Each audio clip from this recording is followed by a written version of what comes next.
Chapter 26, verse 14. We start the passage known as, well, we're going to get into this week's portion into the curses. And the curses have to be read 2 weeks before the end of the year, 2 weeks before Rosh Hashanah, and 2 weeks before Shavuot. So that's what the curses are. Now, the curses say all the terrible things that happen will happen to the Jewish people. And the story is, so there's a custom to read the curses very quickly and softly. These curses that we're about to read from the Torah, when the Torah reader reads them, he's supposed to read them softly and quickly. But the story is told about the Klausenberger Rebbe. He lost his wife and 11 children in the Holocaust. They were killed by the Nazis. And after the Holocaust, he started in his shtibel, and the Torah reader was reading it very quickly and softly. And he said, stopped him. He said, read it loud. So he's reading it loud. He said, and slow. So people didn't know, like it was going crazy, because the custom is to read it quickly and low, not loud and slow. So he said afterwards, every single one of these curses came true during the Shoah. Now it's time for all the blessings to come true. So the custom is to read it fast to get through the curses as quickly as possible.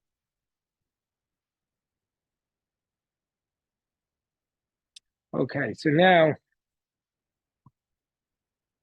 says the verse. Hold on. Okay, now we're up to the curses. We're on chapter 26, verse 14. Sefer Vayikra, Parshas Bechukosai. V'im lo tishmu li, if you will not listen to me, v'lo tasu es kol mitzvot ha'ela, and you will not do all of these commandments. Rashi says, what does it mean you don't listen to me? Liot amelim b'Torah, to be laboring in the Torah. Chapter 16? Chapter 26, verse 14. If you don't listen to me, to be immersed in the yoke of Torah. Vadat midrash chachamim, to know the teachings of the rabbis. Yachol, meaning to say that what's the warning for? The warning is not about, Rashi says, l'kiyum mitzvos. Now, why are we going to get these curses? If we're not immersed, I need to make sure that Moshe actually shut the air conditioner because it's really cold in here. Let me see, Moshe, if you did a good job. I'm convinced you did, but it's really cold.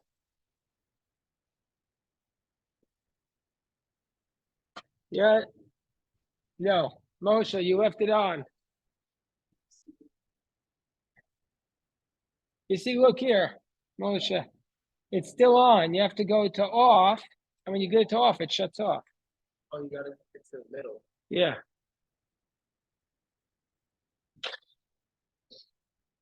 Put it to where it says off, Moshe. Okay. So the verse says, if you don't listen to me, what does it mean when it says you don't listen to me? It's not that you don't keep the mitzvos, Rashi says, but it means that you're not a melim b'Torah. You're not immersed in the study of Torah to know the words of the sages. And when it states, v'lo ta'asu, harakiyo mitzvos amor, hamani mekayim v'im lo tishmu li, what does it mean? Liot amelim b'Torah. So if you're not immersed, toiling in Torah study, then you're going to get this punishment. Ma tamalom li. Why did it say if you don't listen to me? So who is the me? Ainli ella zama kirat ribono umitkavein limrodbo. This refers to somebody who's aware of his master and intends to rebel about him. So too by Nimrod it says Gibor Tzai lifnei Hashem.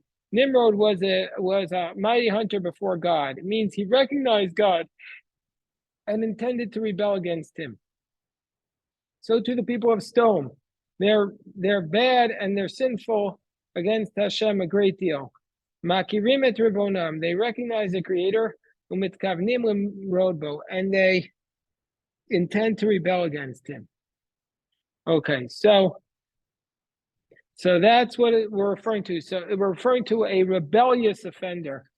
somebody who recognizes God and rebels against him. Says the Rashi. Says the Rashi, "V'lo tasu." If you do not listen to me and you do not do all these commandments, Rashi says, "Mi shelo tilmadu." If you don't study, then in the end you're not going to do. These are two sins. We see from here that the fundamental core responsibility of the Jew is to study. Everything will come from study. If you become Jewish, if you're Jewish and you don't study, then you're down the path of emptiness. You're down the path of not understanding and not trying to understand, and then it becomes a very quick descent into not doing. So a Jew's responsibility is to be a lifelong student of the Torah. A Jew's responsibility is to become a lifelong student of the Torah, a lifelong learner, and never to stop. And when you stop, that's when we get these curses. We're about to read them. What? You're also supposed to have a job, right? Yeah, it doesn't say you're supposed to study all day. It says you study, you have to have a curriculum, like a plan to study.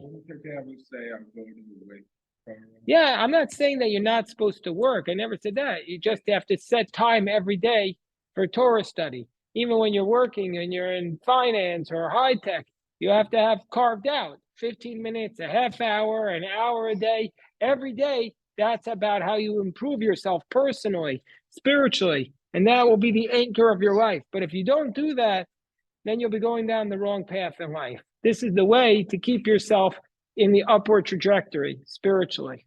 Very important. Very, very, very important.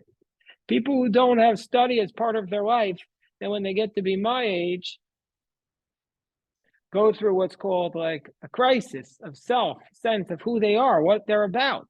But if you have study at the core of your life, then you don't have that crisis. Then you know what you're about. Your goal is to improve yourself so that you can do the will of Hashem in a better way. It's very simple. Like, why am I here?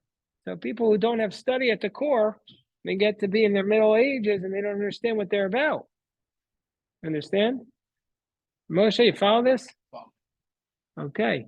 So now the verse says, "V'im b'chukosai timasu," and if you reject my laws, mishpatai tigal nafshechem, and my laws your souls reject, and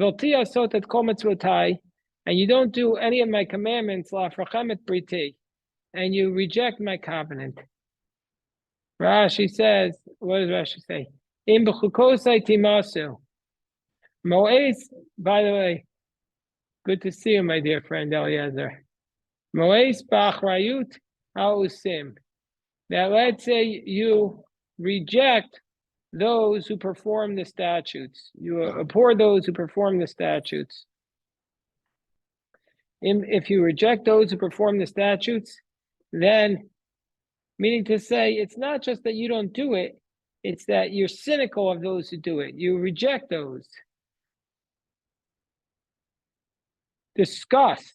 So first you don't study, and then, Eliezer, listen to this. What we're talking about is people who don't study. Then the next step is they're disgusted by people who do it. Because when you don't have something in your life, you lash out at others who have that, and you feel like they're idiots. Even though really what's going on in a lot of cases is that you're resentful that you don't have it, so you transfer it as to disgust with them, but really you wish you had it. Well, we're recording this on YouTube, so we're not going to go there. So, okay. But afterwards we'll share personal reflections. And then it says, Mishpatai tigal nafshechem. And your being rejects my ordinances. This comes to sonei chachamim. You then hate the Torah scholars. You hate Torah scholars. People who reject study, then don't understand what it's about, and then hate the people who do it. This is sad but true. Levilti asot. What does this mean? Monea tachera me'asot. So first, what do? First, you reject the study. Then you're disgusted by those who do it. Then you're disgusted by the scholars. And then the next step is you prevent others from doing it. You try to work hard so that others can't do it. You try to lobby the city to not allow Jewish schools. And then you don't allow them to do all my commandments. Rashi says, Kofer shalot zivitim. And the next step is you say God never commanded these things to be done. And therefore, it says El kol mitzvotai, all my commandments, and it does not say all the commandments. Okay. Yeah. Exactly. This is what Rashi says. And then you will know my covenant. Rashi says that he renounces, which is essential. That's the last step. There are 7 sins here. The first one brings on the second one brings all the way until the 7th. What are the 7 sins? They start with first not studying. And by the way, when we say study, we don't mean going to a one-off lecture once a month, like a scholar in residence comes to town. No, we mean studying every day. That's the first step towards leading you down to the path of irrevocable sin. First is you don't study. Second, you don't do. Study. If you don't study, you don't do the mitzvot. And then if you don't do, 3, disgusted by others who do. 4, you hate the sages. 5, you work to prevent others from doing. 6, you reject the commandments. And 7, you reject that which is essential, i.e., leads you to rejecting God. Those are the 7 stages of sin. Hello, Bill. Bill, these guys saw each other at the gallery today. Yeah. Well, that's what I got out of them. So you can also you can go tomorrow. It's free. Bill's mother's art is being displayed at a very prestigious gallery in the most prestigious art gallery in DC. Yeah, you could buy it. What's the price, right? You could ask him. I'm not the salesman. I'm not the salesman here. Okay, Paintings, yeah, you could ask him about it, and I'll be happy to tell you. It's verse 16. Af Aniya says Zoslachem. Also, I will do this to you. Vivkadati Alechem. Here you say, what are the curses? These are the curses. If you do this, then I'm going to do this to you.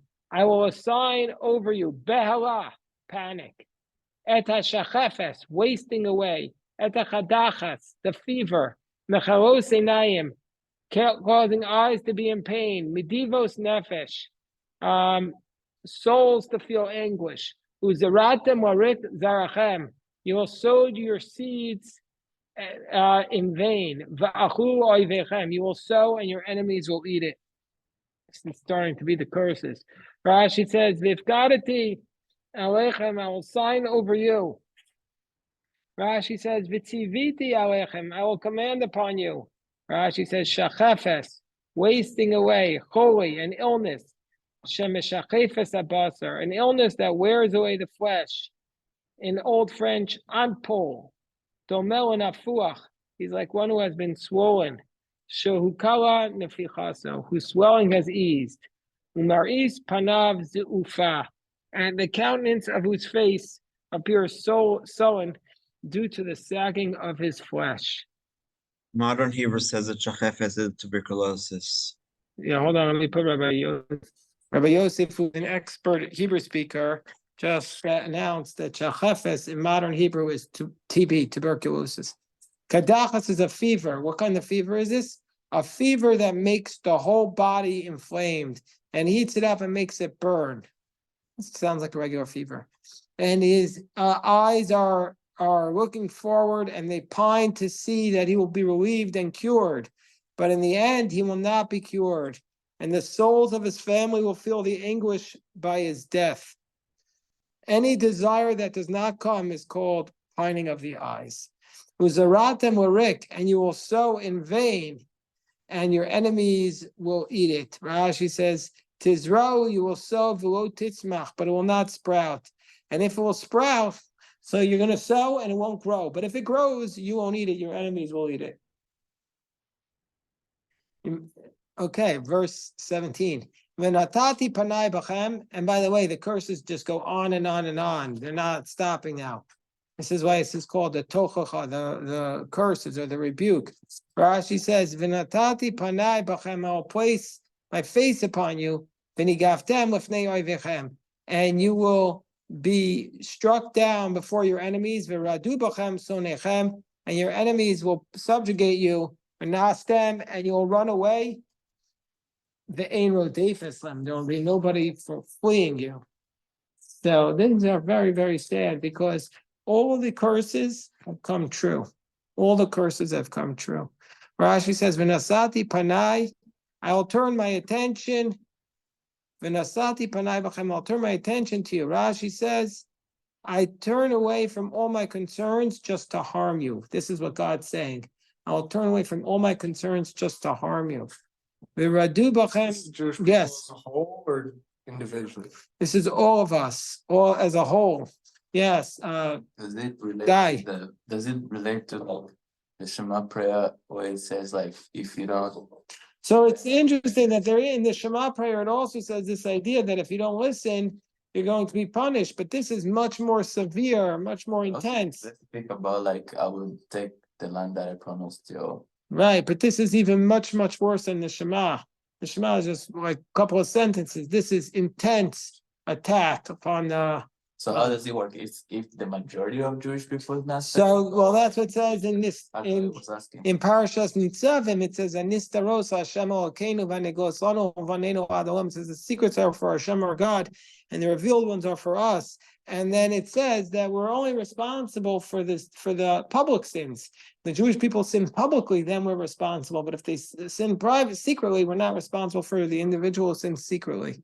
If it's a private sin, then only that individual will be punished. But these are public sins because we sinned as a community. V'raduva, Rashi says, V'raduvachem sonechem, and your enemies will rule over you. Then Rashi then says that he's going to now cite the Midrash's explanation.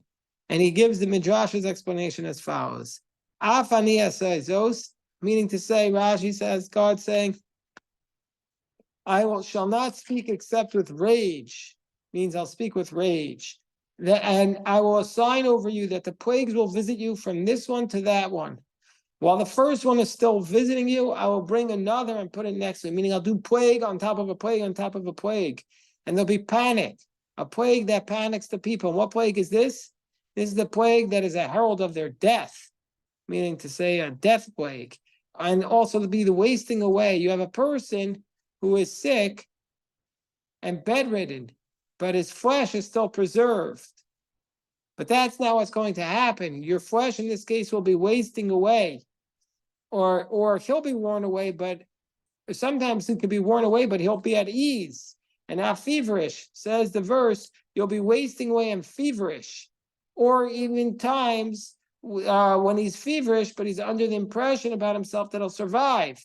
Therefore, the verse states, he'll cause his eyes to pine. Or maybe he's not under the impression that he'll survive, but others think he'll survive. Says the verse, and his souls will feel anguish. Meaning to say he's going to be in trouble. And he'll sow it, but it does not sprout. Now, what do your enemies come and eat? So it means your enemies will, how can it be? He sows it the first year and it doesn't sprout. And the second year it sprouts. The enemies come and they find the crops for their siege. And those within the city walls die of starvation, for they did not collect the crops the year before. That's how Rashi explains it. So the first year there won't be any crops, and the second year will be crops, and they'll take it. Alternatively, you'll sow your seed in vain. This corresponds to this refers to the sons and daughters, because it says you toil with them and raise them, and the punishment for their sin comes and annihilates them. Meaning to say that God will destroy not your crops, but your children. And I will direct my face upon you, as it states, about the good that God will do to Israel if they keep his commandments, and I will turn to you. So it says about the evil, and I will direct my face. So God is compared to a king who told his slaves, I turn away from all my concerns and just concern myself with you to punish you. And you'll be struck down before your enemies. That is, the death will kill you on the inside of the walls, while your enemies surround you on the outside. And those who hate you will subjugate you.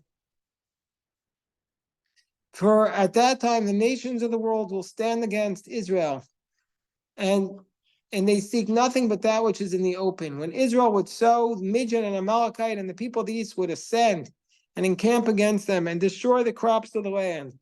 But at the time that I gave rise against you to those who hate you, from among yourselves, they search for your hidden treasures. So basically, sometimes they attack us in public and sometimes in private. Okay. Okay, so now we go to the next verse. And if after all this you still don't listen to me, I'm going to give you more problems, more tormenting. Sevenfold for your sins. Rashi says, if these aren't enough and you still don't listen to me, I'll add on more. 7 punishments for the 7 sins that are stated above. And what are these 7 punishments? I will break the pride of your might, and I will make your heavens like iron. And your land like kinuchusha, like copper. Rashi says, I will break the pride of your might. That refers to I'll destroy the Beis Hamikdash. And I'll make your heavens like iron and your land like copper.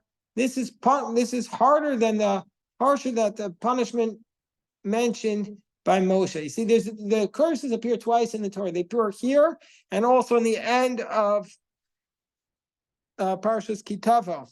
I just wrote that yesterday in the Torah because it's the last full last full parchment before we come to the final 2 parchments, which are both special Urios. So that's called the curses of Moshe.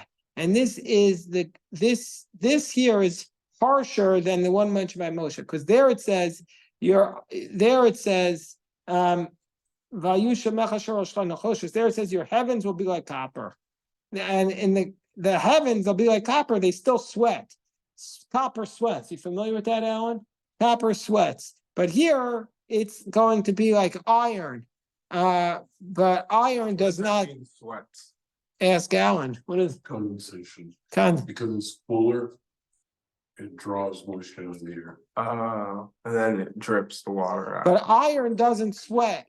But iron doesn't sweat at all. So when the copper sweats, it produces moisture, but the iron doesn't, Rashi says. Is that what they have in Africa to like give people water? They like have these like copper metal tubes that drip water into a barrel from the air. Nah, we do the fuels. The wells? Wells. But what about in a place where there's no well? No, I saw this thing in like a certain country.